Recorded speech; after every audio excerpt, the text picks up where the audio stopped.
بسم الله الرحمن الرحيم. الرحمن علم القرآن، خلق الإنسان علمه البيان. الشمس والقمر بحسبان، والنجم والشجر يسجدان. والسماء رفعها ووضع الميزان، ألا تطغوا في الميزان. وأقيموا الوزن بالقسط ولا تخسروا الميزان. والأرض وضعها للأنام، فيها فاكهة والنخل ذات الأكمام، والحب ذو العصف والريحان. فبأي آلاء ربكما تكذبان؟ خلق الإنسان من صلصال كالفخار، وخلق الجان من مارج من نار. فبأي آلاء ربكما تكذبان؟ رب المشرقين ورب المغربين. فبأي آلاء ربكما تكذبان؟ مرج البحرين يلتقيان، بينهما برزخ لا يبغيان.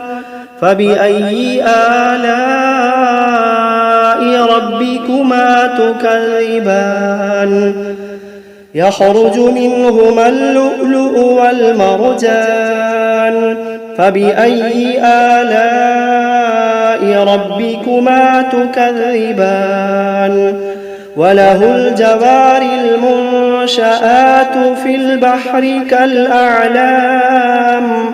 فبأي آلاء ربكما تكذبان؟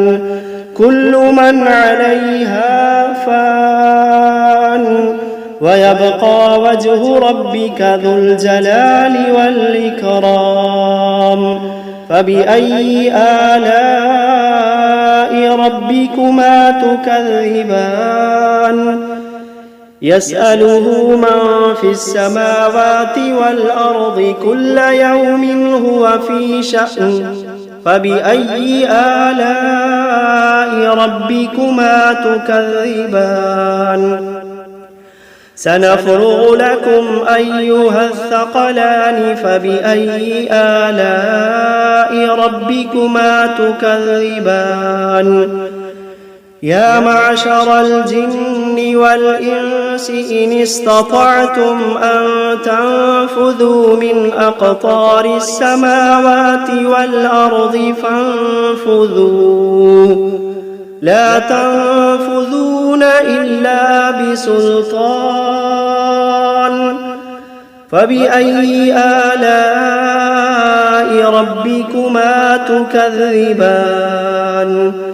يرسل عليكما شواظ من نار ونحاس فلا تنتصران.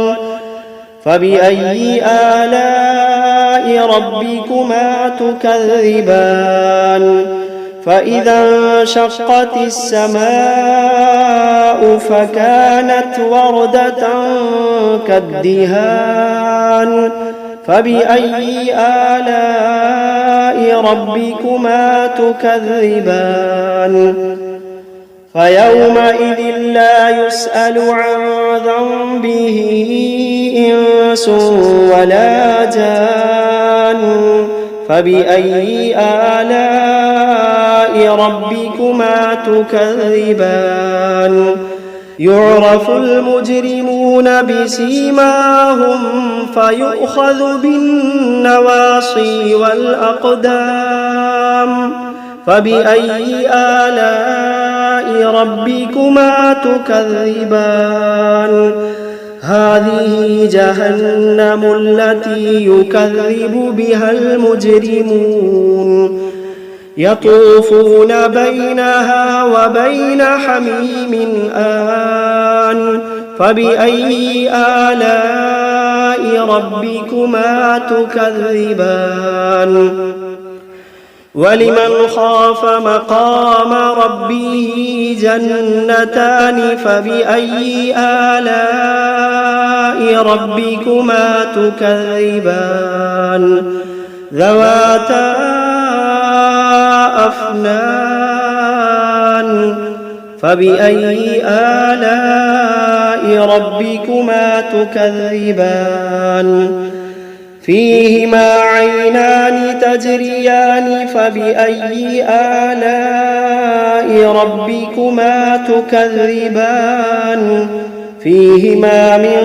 كل فاكهة زوجان فبأي آلاء ربكما تكذبان متكئين على فرش بطائنها من استبرق وجنى الجنتين دان فبأي آلاء ربكما تكذبان فيهن قاصرات الطرف لم يطمثهن إنس قبلهم ولا جان فبأي آلاء ربكما تكذبان كأنهن الياقوت والمرجان فبأي آلاء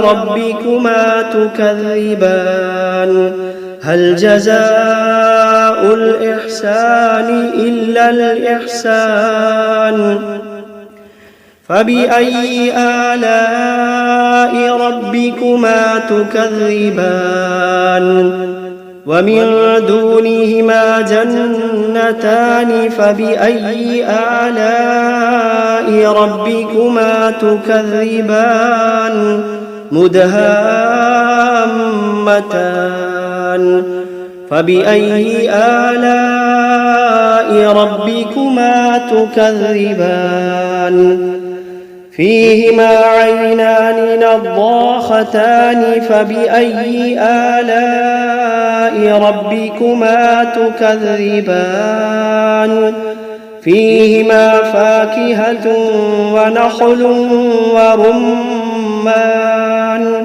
فبأي آلاء ربكما تكذبان فيهن خيرات حسان فبأي آلاء ربكما تكذبان حور مقصورات في الخيام فبأي آلاء ربكما تكذبان لم يطمثهن إنس قبلهم ولا جان فبأي آلاء ربكما تكذبان متكئين على رفرف خضر وعبقري حسان فبأي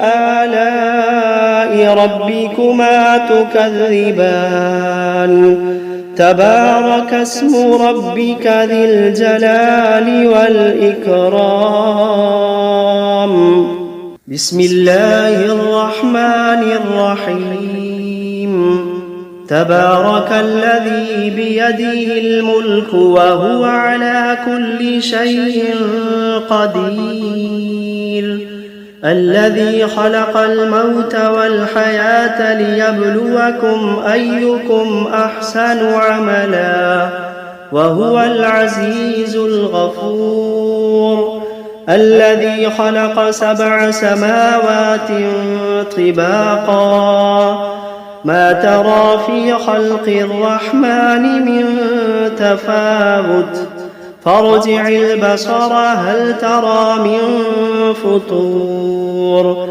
ثم ارجع البصر كرتين ينقلب إليك البصر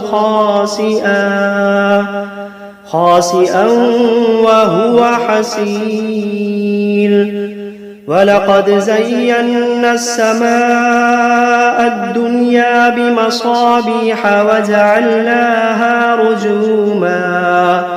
وجعلناها رجوما للشياطين وأعتدنا لهم عذاب السعير وللذين كفروا بربهم عذاب جهنم وبئس المصير إذا ألقوا فيها سمعوا لها شهيقا وهي تفور تكاد تميز من الغيظ كلما ألقي فيها فوج سألهم خزنتها ألم يأتكم نذير قالوا بلى قد جاءنا نذير فكذبنا وقلنا ما نزل الله من شيء إن أنتم إلا في ضلال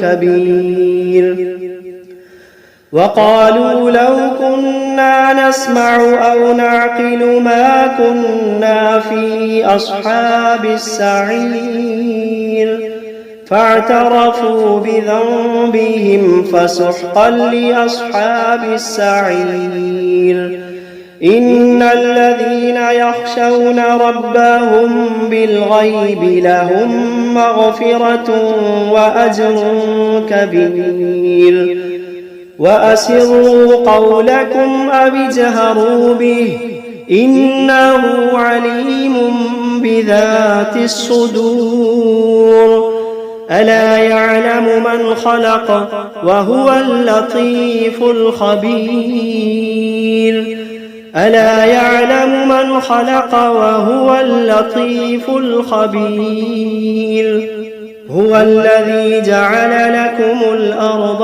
ذلولا فامشوا في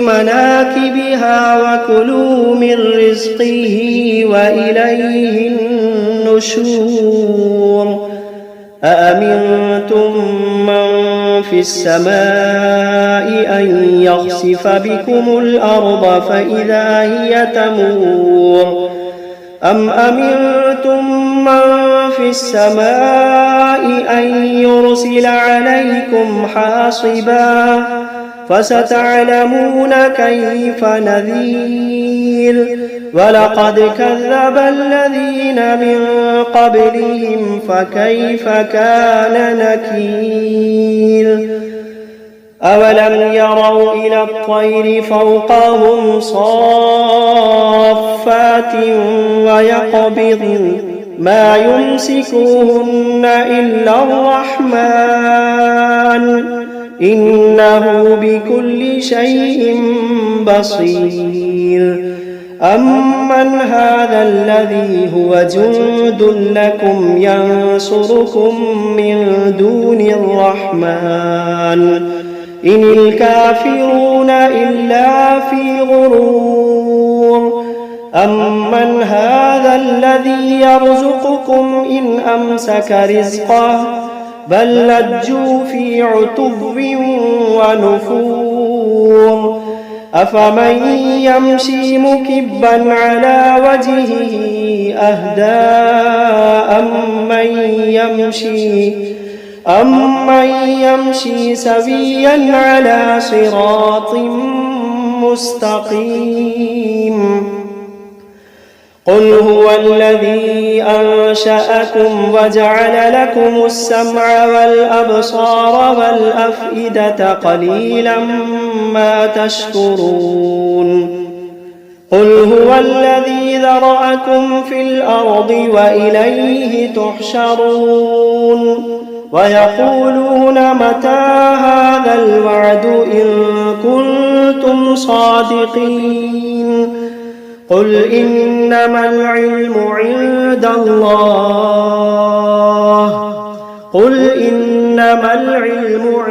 الله وإنما أنا نذير مبين فلما رأوه زلفة سيئت وجوه الذين كفروا وقيل هذا الذي كنتم به تدعون قل أرأيتم إن أهلكني الله ومن معي أو رحمنا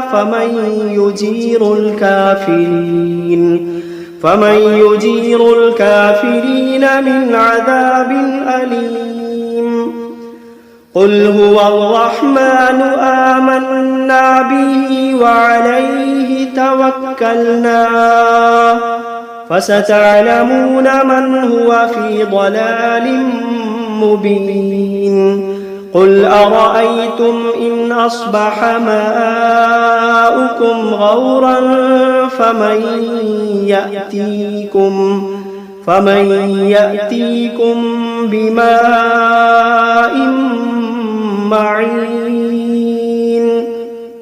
بسم الله الرحمن الرحيم قل أوحي إلي أنه استمع نفر من الجن فقالوا إنا سمعنا قرآنا عجبا يهدي إلى الرشد فآمنا به ولن نشرك بربنا أحدا وأنه تعالى جد ربنا ما اتخذ صاحبة ولا ولدا وأنه كان يقول سفيهنا على الله شططا وأنا ظننا أن لن تقول الإنس والجن على الله كذبا وأنه كان رجال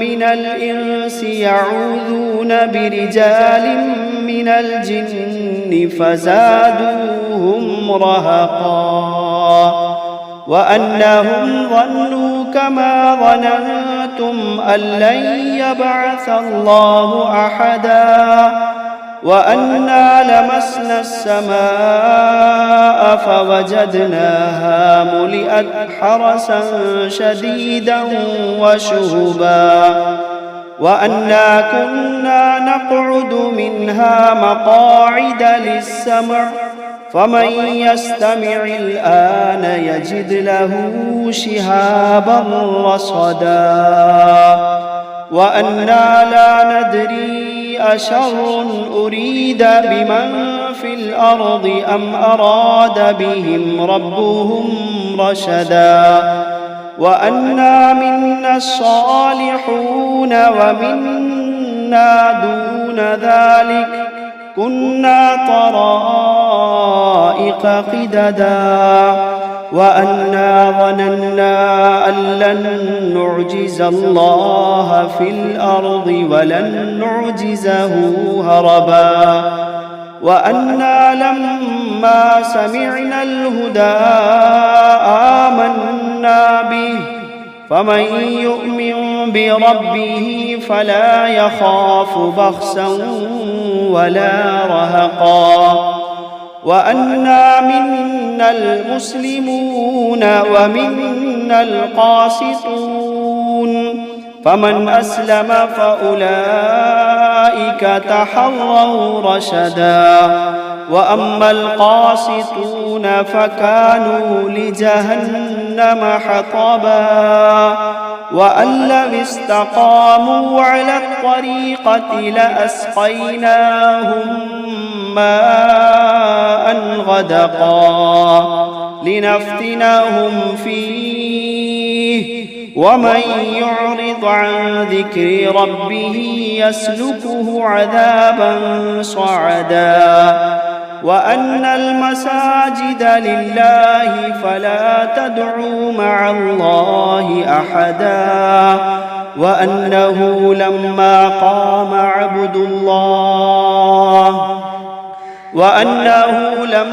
قام عبد الله يدعوه كادوا يكونون عليه لبدا قل إنما أدعو ربي ولا أشرك به أحدا قل إني لا أملك لكم ضرا ولا رشدا قل إني لا أملك لكم ضرا ولا رشدا قل إني لن يجيرني من الله أحد قل إني لن يجيرني من الله أحد ولن أجد من دونه ملتحدا إلا بلاغا من الله ورسالاته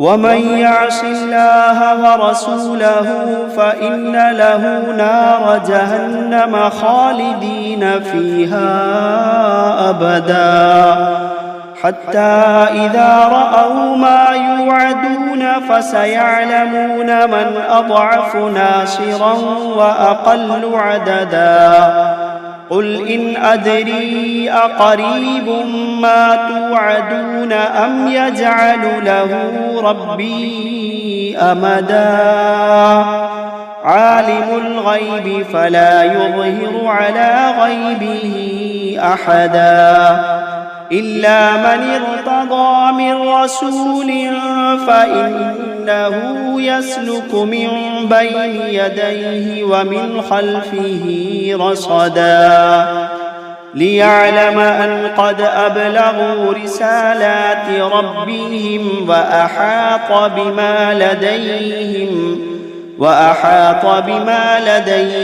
وأحصى كل شيء عددا.